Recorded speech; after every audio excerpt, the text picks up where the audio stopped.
Hello everybody, my name is Caretaker, and I'm back from the grave being something new today. I've always enjoyed giving people advice, and I tried doing a few pages, and that failed miserably, but I do have an audience with my YouTube channel, so I'd like to try and give advice. And I actually got a few really good questions, and I'm reading this off my phone, so forgive me. I'll put them up on the screen too, if they don't mind the question being read aloud and all that other stuff. But anyway, as I said before I start, you can send all your messages or all your questions or inquiries if you want to do this, and whatever it is, to caretakersghosts@yahoo.com. They're all anonymous. I won't tell anyone who you are, unless you want me to say your name for some reason, but I'll make up names for the most part. But, alright, here's the first question from a fan. It is, I'm trying to make work being an animator, but it's not getting me the money I need to do it full time. I'd be grateful if you had any advice on my situation. This one is an easy one to say. One, you probably don't want to focus on animating as your main thing, and I know you don't want to hear that, and it probably sounds harsh, but hear me out. Now, when I say that, if it's not making you enough money, then treat it as a hobby for now. That's what I'm doing with my YouTube. I'm not making any money. For those who don't know, I haven't really told anyone, but my AdSense got declined because there's a bug in the YouTube system where I added you have to add an account to your Google bullshit to make a new one. So when I made this new account and tried to set it up, it says I have multiple accounts and multiple AdSense, which I don't have. And basically because of that, I lost my AdSense, and now I make no money off my videos. So don't expect to see any more ads if you did in the past, because I'm not going to let Google make money off my fucking videos if they're not going to, even give me anything for it and constantly deny me my, AdSense. But anyway, treat it as a hobby. Make fan stuff. If you go to Markiplier, if you go to, Cryotic, I imagine PewDiePie, all those bigger YouTubers, they pay for those animations. They don't just, get them sent in for giggles. They actually pay those people for the animations. And I've heard Markiplier, I believe, say, if you make him an animation, if you really put some effort into it and he likes it, he will pay you for it and put it up on his channel. So that would be my advice, would be to, in all seriousness, one is find a job that can keep you going, and keep you sustained, and don't rely heavily on your animation. Don't give up on it, but treat it more as a hobby. And find a higher up YouTuber or someone who is in need of animation who will be willing to use your work and pay you for it. A lot of higher end YouTubers do that. If they know their fans put a lot of work into it and they want to compensate them. I don't know how much money you'll make off it, or if they'll accept you, or if they will, but I do know for the fact that Markiplier has stated before that he pays people to do his animations. In fact, all of them pretty much do. So, but that's what I'd have to say. Treat it as a hobby. Find a high-end YouTuber and just, kind of get your animation out there and show people is the best thing you can do. Alright, I hope that helps. Alright, now we're going to move on to the next question. Let me see. Alright, hi, if you feel uncomfortable answering this question, if you're uncomfortable answering this, I'm fine with this. So here's my question. You've probably heard about all the stuff that's happened in Ferguson. I think my mom might make me change school because all of my teachers are white and I really don't want to leave my friends, so I don't know what to do.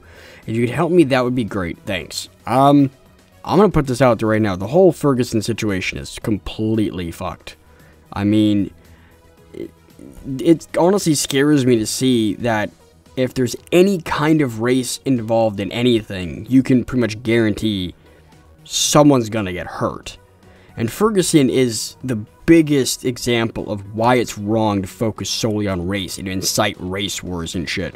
Because from what I've heard, the dude was innocent, apparently. The cop or whatever has been found innocent, and for that, 2 other cops were shot.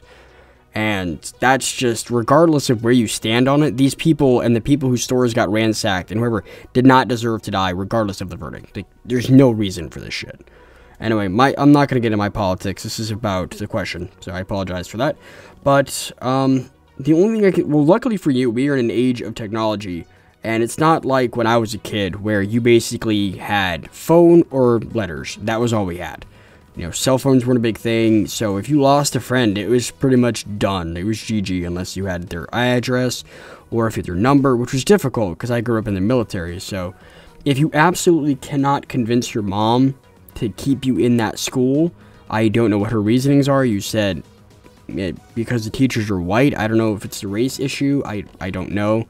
But, if your mom really wants to change you that badly, I mean, you might have to go through with it. Your best bet is to talk to your mom, sit her down, be like, I don't want to leave. I feel safe here. If you honestly think you can stick it out, then you got to talk to your mom. Your mom is the only one who can really do anything in this situation. And unfortunately, if she decides to send you, she's going to have to. And in the case that she decides to send you, make sure you get your friend's email, get his Facebook, get his YouTube, just get some way to contact him. That way you can stay friends, and when you're out of high school and you've, done all this stuff, I'm assuming you're in high school, I'm sorry if you're not. But after you've done all this stuff and you're out, you can probably find a place where it's safer for y'all to hang out and see each other. And if you're not too far away, set up a time after school when you guys can hang out. Have him come to your place, have him go to your his place, and just something like that. Set up dates and when you can go see each other and see like that. So, that's a really bad situation, and I'm sorry to hear that. But I mean, when it comes down to it, I think your mom is thinking about your safety. It's a really bad situation up there. I don't know what her whole reasoning is behind it, but do your best. Tell her I don't want to go to a new school. I feel fine. Gauge how things are going, and if things look rocky or rough, then you might need to dip out of there. I mean, I hate to say it, but that's mom.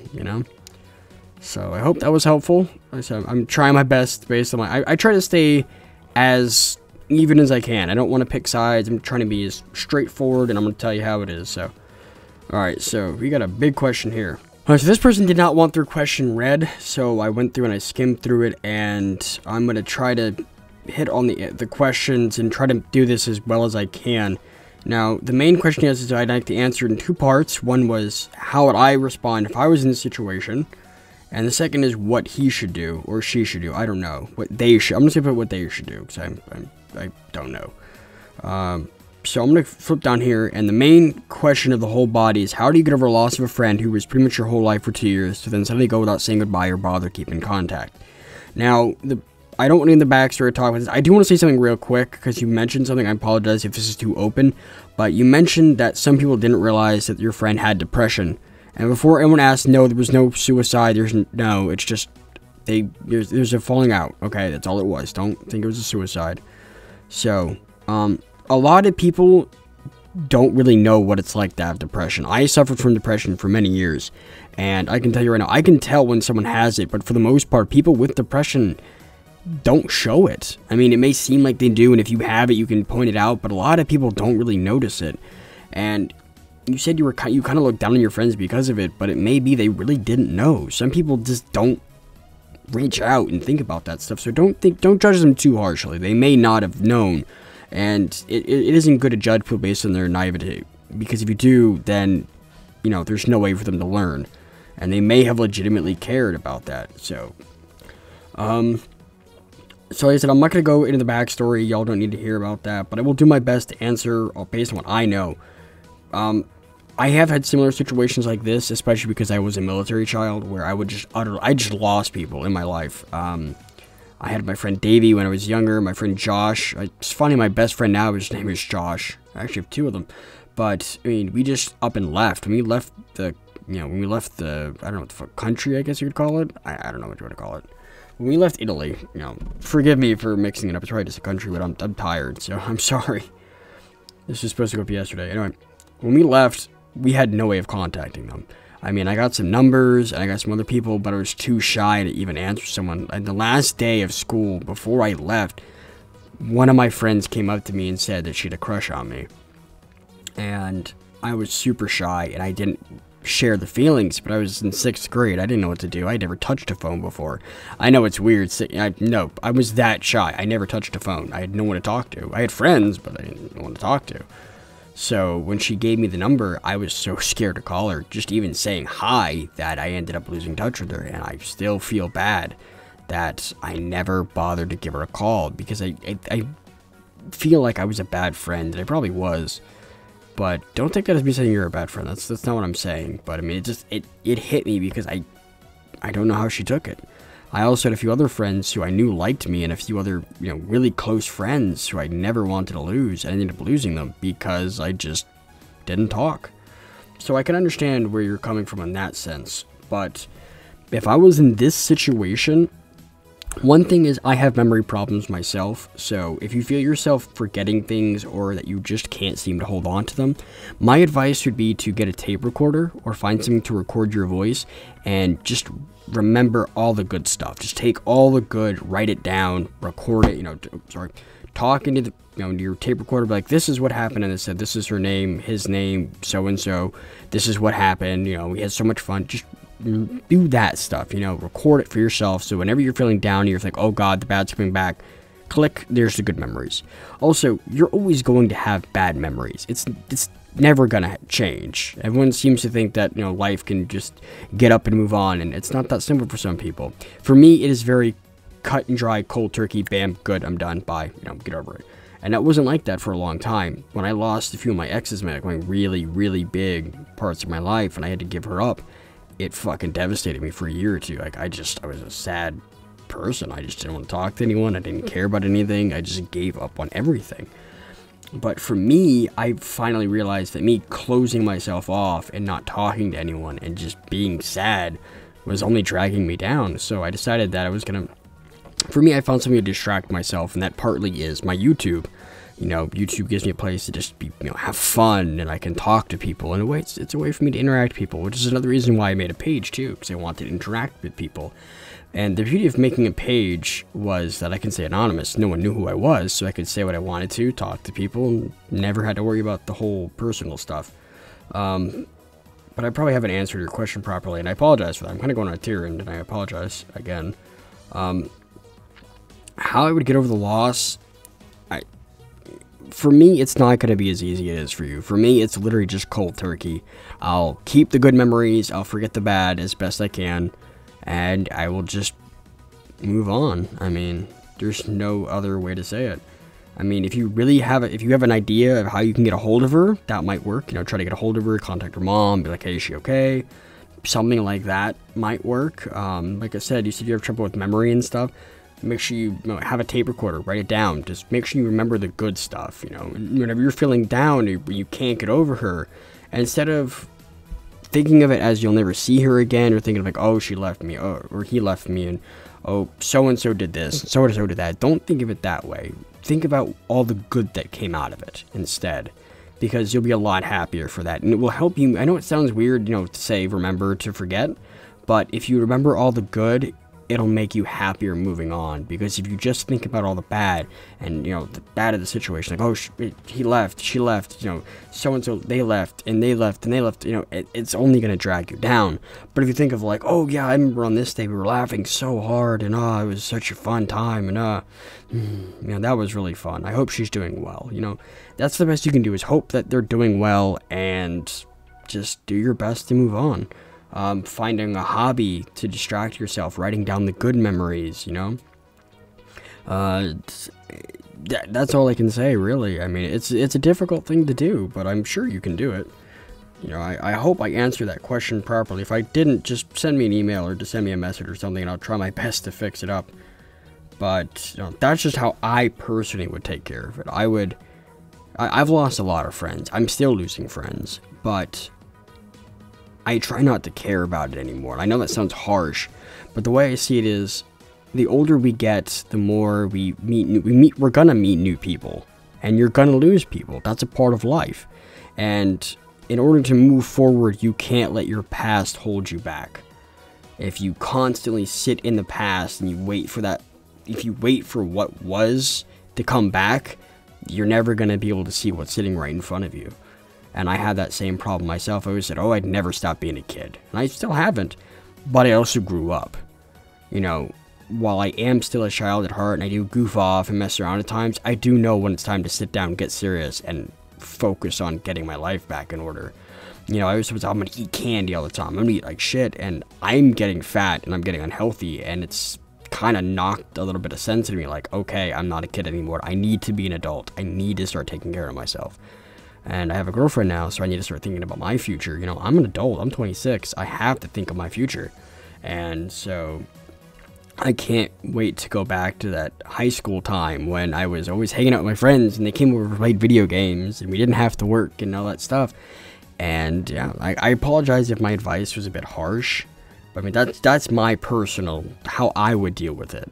How you deal with it may be totally different, but I hope that what I've said gives you an idea of what you can do and different alternatives. The main ones would be record or write down your good memories so that you can always go back to them when you're feeling down and you can remember their memory instead of just thinking about all the bad and letting that get to you. Don't judge people too harshly. You never know their story until you actually talk to them and figure it out, because you never know when someone legitimately doesn't know something. I mean, they may come off as an asshole or, oh, how did you not know? You know, and then you find out they actually didn't know. They just really didn't. So sometimes it's better to educate and talk to people instead of just flat out judging them. And then, yeah, you know, just do your best to move on, move forward, and try to set up a new form of happiness. You can't latch on to someone and focus on them to be your happiness, because if you do, you're going to be miserable. And take that from someone who was codependent. You can't focus on someone to make you happy. You have to make you happy. Being with someone and being happy you're with them, or having a good friend like that, is okay, but they can't be your only source of happiness. You have to find something else that makes you happy. So just in case something bad does happen, or they move on, or something distracts them, or whatever, you can go back like, well, at least I have this. For me, it's my videos, and it's my games. I have this stuff. Like, well, today kind of sucked, but hey, I got a new bow today. That was pretty cool. So I've actually been, been doing that a lot lately. So anyway, I really hope that helped you out. I hope I wasn't too personal. I tried to stay out of saying as much as I could. So, and like I said, for anyone I've said, if you want more advice, just send me an email. I apologize. But I hope that helped you out. I hope my advice was good enough. So, working on the last one. So, let's see. Skip. Oh, there's a name. I'm not going to say the name. Don't worry. This is a longtime fan of mine. So, again, thank you. So, first I should say I don't have much of a relationship with my father, hence this need for advice. Recently, he's been asking my mom about me, so she suggested I send him an email and start talking to him. The last time I actually had a full-on conversation with him was almost 2 years ago. I don't know if I should message him and try talking with him now that I'm older and not a teen. I don't remember ever meeting him since they were in the middle of a divorce, and whenever I've talked to him before, he stopped replying after a few emails. Should I send him a message and see where things go, or should I just forget about trying to talk to him? Alright, now this one's a difficult one, and I've gone through divorces myself, my dad and my mother, when I was very young. I was 8 years old, and for the longest time I thought my mom hated me. So, based on my experience, would be, if you honestly want him in your life and you want to give him a shot, then give him a shot. Don't let anyone else decide it for you. You need to decide. Because when I was younger, I still don't know the truth. When I was younger, I went with my dad. My mom says that she knew my dad would take better care of us. She was in a bad place. She wasn't like a crack addict or anything or bad. She was irresponsible, and she knew she was. She's like, I made a lot of mistakes, and I know your father would take care of you. And according to him, he says that she gave us to him to take care of, which is partially what she said, but he said a bunch of stuff, but she blah blah blah, she didn't want you, or some stupid shit. But the point is, their stories didn't add up. Neither of them were telling. One said, oh, well, no, your father took you from me, and, I was going to give him to him, but he wasn't supposed to take care of the country. And then he's saying, oh, no, that's not true. But, I don't know the story. But the point is, for the longest time, I thought my mother hated me. And my dad kind of pushed it on us that, yes, she did hate us. But as I got older, and I kind of blurted this out once, because someone was insulting my mom. I think it was my dad was insulting my mom. And he was going on a tear, and, oh, it's your fucking mother, and blah, blah, blah. She probably bought some shit again. And I just kind of blurted out. I'm like, I don't know what came over me. I was like, Dad, shut the fuck up. And I cussed him out, and he just gave me this look, like, excuse me? Like, no, shut the fuck up, Dad. I'm sick of it. Because, like, all week, he'd been bitching about my mom, and it's all he was talking about. I'm like, you realize without her, you wouldn't have us. So the more you complain about her is basically you saying you don't want us. And he's like, that's not what I meant. I'm like, no, but still my mom, Dad. Like, you wouldn't like me bitching about Grandma saying how much we hate her, which is 100% not true, but bear with me here. It's like, you wouldn't like me saying that, oh, your mom sucks. You wouldn't like that. That's my mom.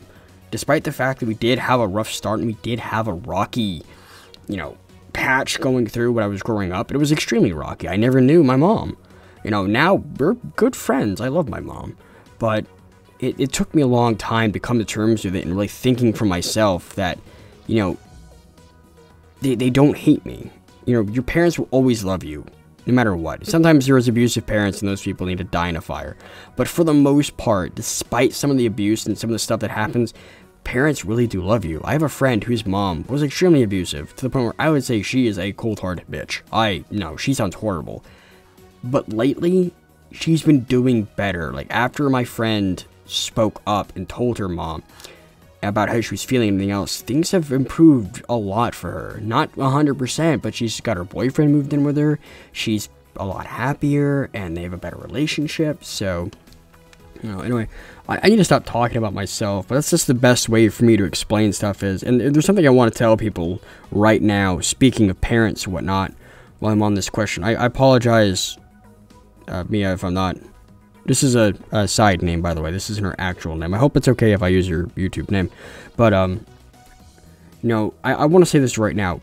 People don't see parents as people. When you see your parents like, oh, that's my dad, or that's my mom, or that's my grandma. But I don't think a lot of people sit down and think, these are real people. Like, they're actual people. They're not just parents. They're not just there to make sure you're okay. They have their own insecurities. They have their own stuff they have to take care of. And sometimes that means you have to take a hit. And I'm not saying that you deserved any of this, Mia. Please don't think no one take that out of context and saying, I'm saying, oh, you deserved your dad being out of the picture. No, it's not what I'm trying to say. And I have no reason why he hasn't been in the picture. It could be the divorce. It could be a lot of things. But when it comes down to it, a lot of people they just don't think about that. When I was a kid, I always thought, well, when my dad said, oh, I'm sorry, we don't have the money for that, I always thought, fuck you, Dad, you're lying. I know you have money. You just bought us a bunch of groceries. While my dad technically was lying to me, it wasn't lying to me because we didn't have any money. He meant we didn't have money to spend. And that was my way of thinking. He's technically lying to me. We have money. And then I got older, I'm like, oh, that was money for bills and the food. And wow, I was a fucking brat. I'm really sorry I tacked this onto your question, man. I'm so sorry. But, I hope what I've said helped. All I can say is, it's up to you. If you really want to get a hold of your dad, I would send him a tentative email saying, hi. Try to get a hold of him, be flat out. Like, look, you haven't been there in the past. You can choose to do, to say hi, start off, week, let it go just a little bit of a conversation to see how it goes back and forth. Or you could be flat out and be blunt, be like, look, you have tried to get in my life multiple times before. You have cut me off contact. You have cut off this. This is it. I mean, I don't know where you stand on this point, but I always give people chances, especially if they're family, depending on what they do, though. I've had some family I've just cut all ties with, but, if you really want to give him a chance, then give him a chance. But if you don't tell him, like, look, this is it. If you cut contact again, then I don't want to be a part of your life. Like, if you can't keep up with this or give me an explanation why you haven't done it, then that's it. Like, I'm giving you my chance. I'm giving you my word to talk to me. And if you don't want to talk, then that's it. I'm going to go live my life. Or like I said, you can do a simpler route. Start off with a small conversation. Even be like, but it's like, look, I want to talk to you. I want you in my life. Either you stay in my life or blah, blah, blah, But if it was honestly me, I'd give him a shot. Send him an email, be like, hi, I would like to talk to you. You need to be able to talk to me. I'm ready to, let's give this a shot. Let's see what we can do. So, also, I would talk to your mom, too, because she knows more about this than anyone. And I know she's been saying she's been trying to talk to you. I'd be asking, like, what has he been asking? What does he want to ask? And try to go through your mom and ask her for advice, too. Because if she's speaking to him, she knows what he's been saying and what he wants to know. And if he really, maybe she can give some advice to you, too, if he really does want to come back in your life, or if he's just trying to, get some words in and then dip again. Because I don't know what your dad's going to do, and I don't know what your mom's reading. So, yeah, I'd say just give him a shot, Everyone deserves another shot. I'm sure he feels bad about what he's done in the past. I can't speak for him, but I know if that was my case, I would feel pretty bad, and I would want to try to right it the best way I could. So, and before I end this question, be tentative, too. Like, don't jump into this like, oh, yeah, I'm going to do this. Stay a little far back. Don't jump right in. Kind of read what he's saying, read what he's doing and stuff, I don't know what the situation y'all are in financially, whatever, but you said you're not a teenager anymore, so I assume you have a job and you have other stuff, so just make sure you watch out. I know that sounds horrible for me to say, but I've seen some bad situations in the past with stuff like this, so just kind of see what he's saying. You know, just watch out for yourself. I'm not trying to say anything's going to happen. Please don't think that, or anyone to take this out of context. I'm just covering all the bases. Just judge the conversation, see where it's going, and yeah. But anyway, so that's it. That's all the questions I had for today. I hope this was helpful. And this is my first time ever doing this, and I usually kind of sit down and think about this stuff, and I'll be a lot better for the next one. And this was supposed to be done on Friday, but unfortunately, yeah, you know, F5 Friday, yeah. But we had people over. So anyway, thank you all so much for your questions. It really helps me because I really like doing this stuff, and it shows that people are interested. And don't ever be afraid to send me a big text, a small text, a big question, a stupid question. I don't care what they are. I will answer the best I can. I hope you like the music. Let me know if y'all want me to do a stock image, just like a one stock image, or whatever, or if you want me to switch to video. I only did stock image right now because I don't really have a big open world game with good music, so I'm just going to use the stock image for now. If you have a game you can recommend, my girlfriend said The Vanishing of Ethan